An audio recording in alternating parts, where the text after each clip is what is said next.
भाई श्री संत रोहिदास दिंडी क्रमांक 24 आजच्या या तिसऱ्या दिवशी महापे या पुण्यनगरीमध्ये श्रीराम मंदिर या ठिकाणी आगमन झालेलं आहे। हरिपाठ झाल्यानंतर आता हरिभक्त परायण दशरथ महाराज पठाण यांचं हरिकीर्तन होणार आहे। आपण सर्वांनी 2 मिनिटे विश्राम घेऊन आपण लवकरात लवकर आपण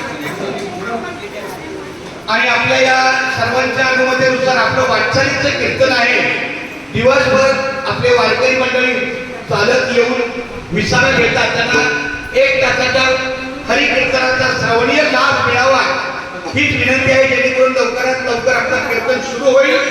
1 तासानंतर आपलं कीर्तन संपेल, त्यानंतर आपला महाप्रसाद होईल आणि आजचा हा महाप्रसाद सालाबादप्रमाणे वैकुंठवासी आपले अमृत सुदाम पाटील परिवार यांचा पुत्र परिवार किंवा त्यांचा संपूर्ण परिवार, आम्ही त्यांना बंधू प्रेम असं म्हणतो, 5 पांडव आहे, खूप छान सगळ्यांचा हा परिवार एका मोठ्या आनंदाने आपल्या वारकऱ्यांच्या सेवेला आलेला आहे। खूप खूप धन्यवाद। आपले जे भजनी मंडळी आहेत